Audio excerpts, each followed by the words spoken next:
아멘. 성가대 찬양 감사드립니다. 오늘은 성령 강림 후 6째 주일입니다. 선한 양심이 믿음이다 라는 제목으로 말씀 함께 나누겠습니다. 최근 서울 도봉구의 한 음식점에서 50대 부부가 음식값을 지불하지 않고 그냥 가게를 떠났습니다. 이를 학계 전문 용어로 먹튀라고 합니다. 먹고 튄다라는 말이죠. 음식점 사장이 경찰에 신고해 이들을 잡았습니다. 변명은 이렇습니다. 서로 나올 때 계산한 줄 알았다라는 아주 평범하고 당연한 그런 변명이었습니다. 경찰은 이들을 사기 혐의로 입건했습니다. 피해 음식점 사장은 한 라디오 프로그램에서 이 사연을 전하면서 많이 허무했다 이렇게 이야기를 털어놓았습니다. 요즘 음식점을 운영하시는 자영업자들의 한숨이 점차 늘어간다 합니다. 음식값을 내지 않는 이런 무전 취식한 사람들 때문입니다. 가뜩이나 코로나와 식자재 값 상승으로 인해서 운영이 어려운데 이런 무전 취식하는 사건이 자영업자들을 더욱더 힘들게 하고 있습니다. 어떤 경우는 보니까 신문을 보니까요, 최근 3개월 사이에 무려 60회 이상 이 먹튀를 한 사람들이 일당이 이렇게 검거되기도 했다고 합니다. 식당 주인들은 얼마나 애타고 또 허탈해 할까요? 우리는 이런 경우에 이렇게 경우 없이 행동하는 사람들을 일컬어서 어떻게 양심도 없을까라고 말하곤 합니다. 또 양심에 털났다라고도 표현하기도 하죠. 하는 짓이 아주 뻔뻔하고 염치 없다는 의미입니다.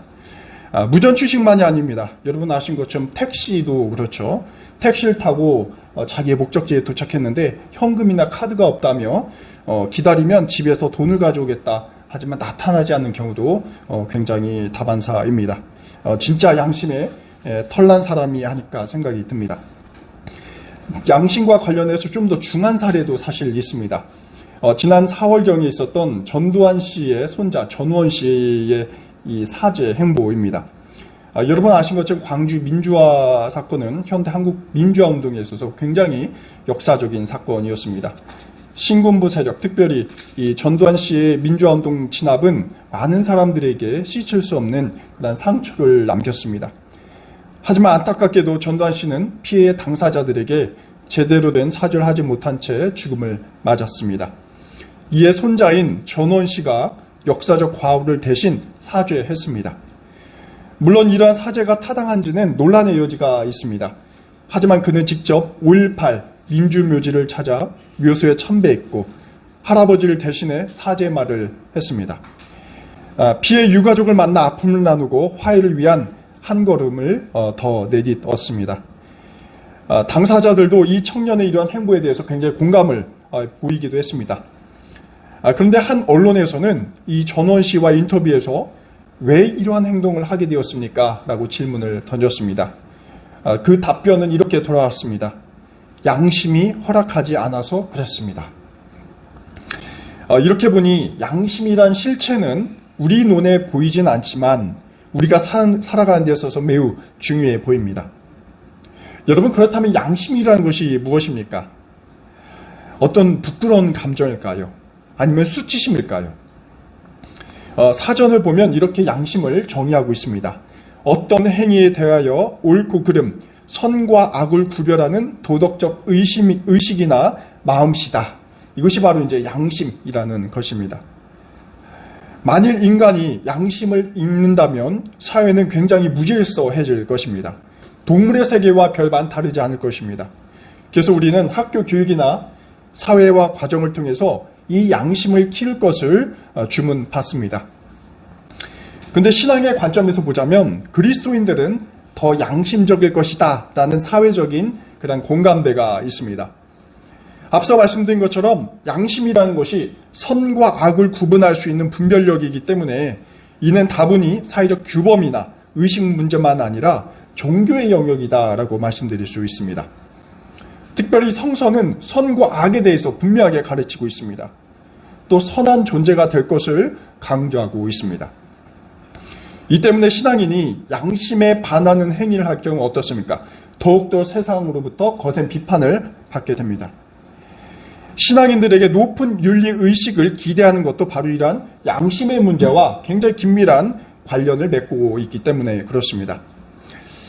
이러한 부담 때문일까요? 우리 그리스도인들은 사회에서 자신이 교회에 다닌다는 것을 애써 감추려는 경향이 없지 않아 있습니다. 나 교회 다녀 라고 말을 하는 직장 동료나 친구에게 이렇게 말을 흘리면 뭔가 더 도덕적이어야 할 것만 같고 윤리적이어야만 할 것 같습니다. 그래서 거짓말 하나도, 사소한 거짓말 하나도 하기가 쉽지 않죠.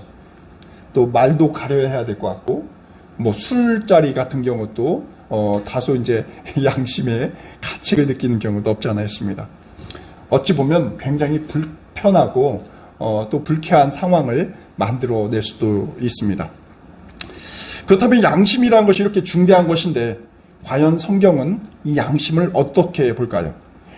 오늘 이 시간에는 믿음과 양심의 관계에 대해서 함께 이야기를 나누도록 하겠습니다.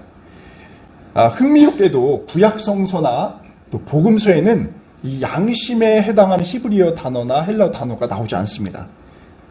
특히 구약 유대 공동체에서는 이 양심에 해당하는 단어가 찾아보기가 쉽지 않습니다. 그렇다고 유대인들이 양심 없다라는 이야기는 또 아닙니다. 아마도 유대 공동체는 개인보다 집단적이기 때문에 개인의 도덕적 판단의 근거로서 양심이 그리 강조될 필요가 없었겠다, 이렇게 생각할 수 있습니다. 그러다가 그리스 시대에 이제 본격적으로 양심이라는 단어가 등장하기 시작했습니다. 양심에 해당하는 그리스어 수네이데시스라는 말이 있는데 이 특징이 하나 있습니다.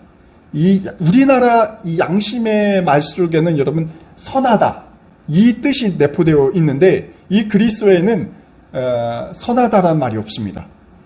그리스어 수네이데시스는 대신에 함께하는 것, 이것을 뜻합니다. 원초적으로는 함께하는 것, 이게 이 양심이 해당한다라고 볼 수 있습니다. 나와 내가 서로 하는 것, 동의하는 것, 이것이 바로 양심이 갖고 있는 1차적인 의미입니다. 이 때문에 그리스 시대의 양심은 자신과 다른 사람 사이의 이 증언, 이 재판할 때 이 증언에 의한 의미가 더 강하다고 볼 수 있습니다. 가령 우리가 재판에 설 때 누군가가 거짓말을 하는지 안 하는지 판별하고 감시하는 역할이 바로 이 양심의 역할, 증언의 역할이라고 할 수 있겠습니다. 아마 이 그리스 로마 시대를 살아가는 바울도 이러한 의미로 양심이라는 단어를 사용했을 것입니다. 특히 제가 말씀드린 것처럼 구약이나 복음서에 양심 개념이 없지만 바울은 본격적으로 이 양심이라는 단어를 제법 자주 사용했습니다. 그리고 그리스 관점이 아니라 성서적 관점에서 이 양심이라는 용어를 새롭게 재탄생시켰습니다. 오늘 아침 우리가 묵상한 디모데 전서는 바로 이 양심의 용어를 기독교적으로 새롭게 선보이는 그러한 무대가 된 것입니다. 디모데 전서 1장과 3장을 보면 바울이 양심이라는 단어를 사용합니다. 근데 여기서 주목할 것이 있습니다. 그냥 양심을 사용한 것이 아니라 믿음과 양심을 한 맥락에서 같이 사용한다라는 거예요. 믿음이라는 단어가 또 중요합니다. 디모데전서 1장 19절 보면 믿음과 선한 양심을 가지십시오 라고 기록되어 있고요. 또 3장 9절에는 믿음의 비밀을 깨끗한 양심에 간직한 사람이야 합니다 라고 기록되어 있습니다. 한마디로 우리가 예수님을 믿는다는 것과 양심이란 것은 떼려야 뗄 수 없는 관계에 있다라는 것을 오늘 두 본문이 말해주고 있습니다. 그렇다면 왜 바울이 이 양심의 문제를 서신서에서 꺼내게 된 것일까요? 특히 바울은 그냥 양심이 아니라 앞에 형용사를 더 붙이는데 선한, 깨끗한이라는 단어를 덧대고 있습니다. 과연 이러한 양심이 믿음과 무슨 관계에 있는 것일까요? 여러분 아신 것처럼 디모데서는 영적인 아들이자 제자인 디모데에게 바울이 보낸 첫 번째 편지였습니다. 디모데는 바울이 아끼는 굉장히 젊은 소중한 동역자였습니다. 그런데 이제 디모데는 사실 성격이 내성적인 사람이었습니다. 어려움이 많은 환경의 이 에베소 교회에서 목회하는 일이란 쉽지 않았습니다. 교회 교인들은 더구나 다 이 목회하시는 이 디모데를 좀 더 지지하고 또 응원해 줬어야 되는데 디모데가 젊다는 이유로 종종 그의 지도력을 의심을 했었죠. 또 비아냥거리기도 했습니다. 여기에 또 디모데는 당시 유행하던 이단 교설이나 또 비복음, 비윤리적인 상황도 극복해야 하는 굉장히 난제를 갖고 있었습니다. 바울이 물론 이러한 상황을 너무나도 잘 알고 있었습니다. 그리고 바울은 자신의 제자가 포기하지 않고 목회적으로도 굉장히 성숙한 목회자가 될 수 있길 간절히 기원했습니다. 그래서 오늘 서신을 디모데에게 보냅니다. 특히 디모데는 교회를 제도화시켜야 했고 그렇게 하기 위해서는 감독과 집사라는 직분을 교인들에게 가르쳐야 했습니다. 그래서 오늘 바울은 교회의 교인, 이 교인 교육에 있어서 굉장히 중요한 방향과 지침을 오늘 서신서에서 담고 있는 것입니다. 자, 그 가운데 바울이 주문하는 그리스도인 됨의 제1원리가 바로 선한 양심을 가지는 것, 바로 여기 있었습니다. 여러분, 우리가 그리스도인이 된다라는 것은 무엇을 말하는 것입니까? 그리스도인의 됨의 조건은 무엇이겠습니까? 우리가 가시적으로는 교회에 정기적으로 다니는 것이라고 말할 수 있겠습니다. 또 성경을 읽고 또 이 성경을 우리 삶의 기준으로 삼겠다라고 결단하는 것일 수 있겠습니다. 하지만 만일 바울에게 이 질문을 던진다면 바울은 이렇게 답변할 것입니다. 그리스도인이 된다는 것은 선한 양심을 갖는 일이다. 그냥 양심이 아닙니다, 여러분. 여기서 선한 양심입니다. 바울이 선한 양심을 언급한 이유는 당시 에베소 교회에서 부상한 중대한 문제와 굉장히 관련이 되어 있습니다. 당시 그리스, 로마인들도 나름 양심에 대해서 다양한 주장을 사실 펼쳤습니다. 여기서 이 피어스라는 한 학자의 연구를 함께 나눠봅니다. 짧은데요. 과연 그리스 로마 시대에 있어서 이 양심이라는 것이 과연 어떻게 형성되었고 어떻게 인식했냐, 이렇게 대해서 잠깐 엿볼 수 있는 대목이 있습니다. 제가 한번 인용해 봅니다. 그리스인에게 있어서 양심 개념은 도시국가의 몰락 이후 본격적으로 등장했다. 개인의 행위를 인도할 외적인 권위가 존재하지 않았다. 이에 따라서 그리스인들은 최후의 수단으로 자신의 행위에 대한 평가의 기준으로 내면화된 이 양심에 의존할 수밖에 없었다라는 대목입니다. 여기서 이제 도시국가가 몰락한다는 이야기가 있는데 여기는 사실 무법의 상태다라고 볼 수가 있겠습니다. 서로 전쟁하고 약탈하고 가히 우리가 볼 수 있는 무법의 상태라고 말씀드릴 수가 있겠습니다. 여러분, 이러한 경우에 여러분께서 한번 최이따 상상을 한번 해보십시오. 공동체가 유지될 수 있는 가장 마지막 보루는 무엇일까요? 남의 물건을 빼앗지 마라고 할 때 도시국가가 건재했을 때는 법이 있었습니다. 그래서 법에 따라서 통제할 수 있는 것이죠. 자네가 남의 소를 빼앗았다며 하면 자네 감옥 가라고 투옥시킬 수가 있겠고요. 이런 법적 장치가 있었다라는 것이죠. 하지만 이 무법의 상황에 처했을 때 우리가 호소할 수 있는 것은 결국 양심, 개인의 양심뿐입니다. 근데 여기서 양심의 문제를 구성하는 요소가 굉장히 상대적이라는 것이죠. 사람마다 다 다르게 양심에 대해서 평가할 수 있고 기준을 그 개인마다 세울 수가 있습니다. 그러니까 더욱더 혼란스러울 수밖에 없겠습니다. 그래서 이 바울이라는 우리 이 스승은 공동체를 존재시키는 데 있어서, 존속시키는 데 있어서 인간의 양심만으로는 불가능하다라고 선언을 합니다. 인간의 양심이 아니라 선한 양심이 필요하다라는 것입니다. 그 선하다라는 것은 결국 성경에서는 신적인 것을 말하고 있습니다. 구약시대부터 히브리 전통은 여호와 하나님께서 선하신 존재다, 이렇게 고백을 해왔죠. 우리가 다윗의 시편에서도 늘상 볼 수 있는 말입니다. 그리스도 여호와께서는 선하시다. 바울은 세속에서 규정하는 양심과 구분하기 위해서 이 선한이란 말을 추가적으로 덧대었습니다. 선한 양심이라는 것은 그리스도 안에서 새롭게 창조된 양심을 말하고 있습니다. 이러한 양심은 어떤 세속적 기준과 이해관심사에 따라서 고무줄처럼 늘어나는 그러한 왜곡된 형태의 양심과는 구분됩니다. 이 양심은 신이 인간에게 허락해준 아주 절대적인 것이었습니다. 그래서 고대 교부 가운데 이 그리스토스톰이라는 아주 저명한 설교자가 있었습니다. 4세기에 활동했는데요. 한 번은 기독교 양심에 대해서 이렇게 설교한 바 있습니다. 제가 짧은 설교 한 토막을 여러분께 들려드리겠습니다. 모든 사람은 자신의 내면에 선악을 판별할 수 있는 자연법을 언제나 지니고 있다. 신이 인간을 창조할 때 신은 인간 내면에 양심이라는 부패 불가능한 재판관을 심어 놓았다. 이 대목입니다. 이 크리소스톰은 양심이라는 것을 굉장히 재미있게 표현합니다. 부패 불가능한 재판관이다 라고 표현합니다. 바울식으로 재표현하자면 이것이 바로 선한 양심이다 라고 할 수가 있겠습니다. 그렇다면 선하지 않은 양심도 우리가 생각해 볼 수 있습니다. 그래서 바울은 이 대조적인 표현으로 디모데전서 4장에서 화인 맞은 양심이다. 또 디도서에서는 이 부정한 양심이다 라고 표현하고 있습니다. 이러한 양심이 바로 이 부패한 양심, 위선적인 양심이다 라고 할 수가 있습니다.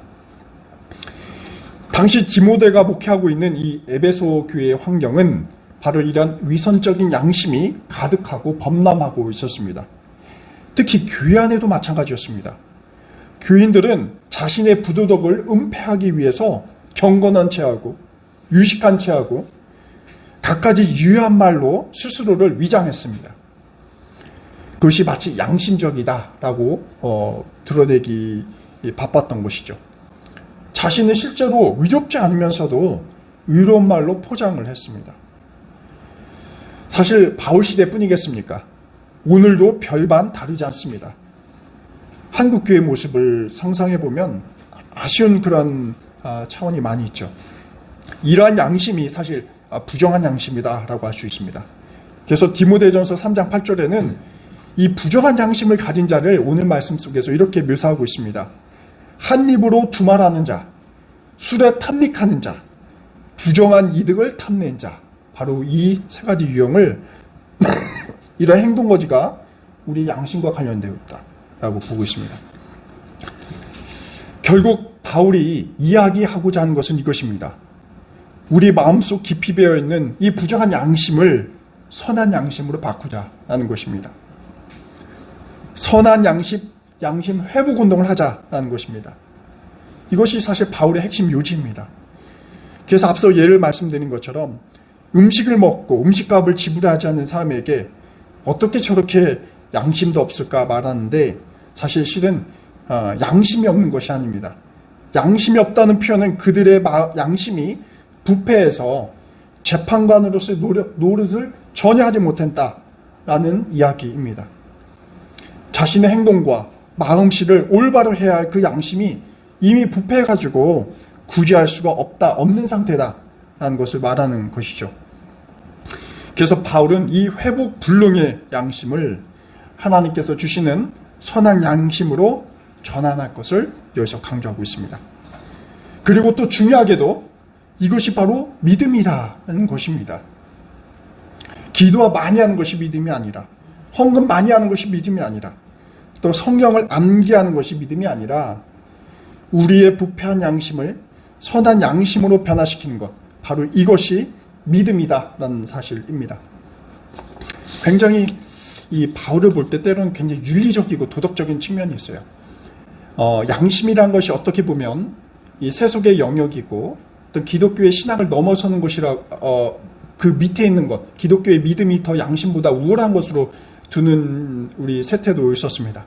하지만 그것이 아니다라는 거예요. 바울은 양심과 믿음을 거의 동일선상에 놓으면서 이 사회에 대한 우리 그리스도인들의 윤리, 부재, 그 다음에 아주 뻔뻔스러운 그런 행태들, 이것이 믿음 없음의 아주 증거다라는 것을 강조하게 되는 것이죠. 그래서 바울은 아주 은유적으로 이렇게 표현합니다. 우리의 선한 양심이 행동으로 연결되지 않는다면 그 신앙은 파선한 배와 같다라는 것입니다. 오늘 말씀 1장 19절에서 이렇게 기록하고 있습니다. 그렇기 때문에 양심이라는 것은 믿음과 직결된 문제다라는 거예요.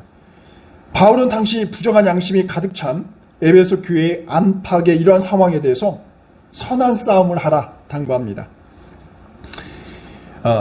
디모데와 에베소 교인들 모두를 향한 말씀입니다. 여기서 싸운다, 선한 싸움을 한다라는 것은 여러분 무엇이냐? 의지적 차원을 이야기하고 있어요. 하나님께서 주어지는 것이긴 하지만 우리 그리스도인들이 끊임없이 이러한 선한 행동과 선한 양심을 갖도록 노력해야 한다라는 것입니다. 또 그 양심이 선한 것인지 악한 것인지 서로 증명하라라는 것입니다. 그리고 심지어 교회 직분자인 집사를 선택할 때도 선한 양심을 시험해보라, 이렇게 디모데에게 주문하고 있습니다. 선한 양심은 배가 파손하지 않고 목적지까지 도착하도록 이끕니다. 종종 우리 기독교 전통 가운데 이 배를 교회로 상징하곤 했습니다. 그러니까 교회의 지속 가능성을 유지하기 위해서는 그 비결이 있는데 바울의 주장을 빌리면 선한 양심이다라는 것이죠. 선한 양심은 비단 교회만 통용되는 것이 아닙니다. 우리가 살아가는 사회도 필요합니다. 선한 양심이 작동될 때야 안전한 사회, 신뢰가 있는 사회가 됩니다. 그래서 여러분, 무전 취식하는 것을 방지하기 위한 식당의 대처가 무엇입니까? 미리 선불 결제하는 것. 또 시스템 상이긴 하지만 미리 자기가 먹을 것을 주문하고, 우리가 잘 가는 이 베트남 쌀국수처럼 먼저 결제를 하죠. 물론 시스템 상이긴 하겠지만 경제적 비용도 많이 좀 소모될 수가 있고요.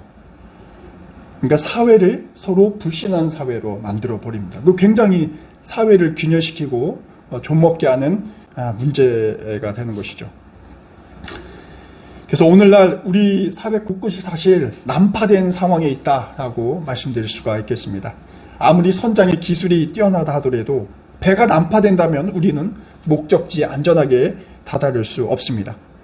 우리 시민들의 선한 양심이 회복이 그 어떤 제도나 법보다 또 규범보다 근본적이라고 할 수가 있습니다. 점차 양심이 실종되는 시대에 살고 있습니다. 하지만 바울은 디모데 서신을 통해서 에베소 교인들뿐만 아니라 우리 낙산교회 교인들께도 동일한 메시지를 던지고 있습니다. 선한 양심이 곧 믿음이다라는 사실입니다. 그리고 이 선한 양심은 쟁취할 수 있는 선한 싸움의 결과다라는 것도 주장하고 있습니다. 또 아울러서 그리스도 안에서 회복된 이 선한 양심이 그리스도인 존재됨의 가장 확실한 증거다라는 것입니다. 이 선한 싸움에 우리 낙산교회 교우님들께서 승리하시길 기원합니다. 아멘. 기도하겠습니다. 주님, 저희 어둔한 양심을 회복하여 주옵소서. 저희가 살아가는 세상은 선한 양심을 가진 이들보다는 이웃의 삶을 훼손하는 거짓된 양심이 만연하고 있습니다. 그리스도의 길을 몸소 보여야 할 우리 신앙인들이 오히려 부정한 양심으로 살아가고 있습니다. 주님, 저희가 선한 양심을 위해 그 싸움에서 승리하게 하시고 교회는 물론 사회에 감동이 되는 그러한 그리스도인 되게 하옵소서. 예수 그리스도의 이름으로 기도드립니다. 아멘.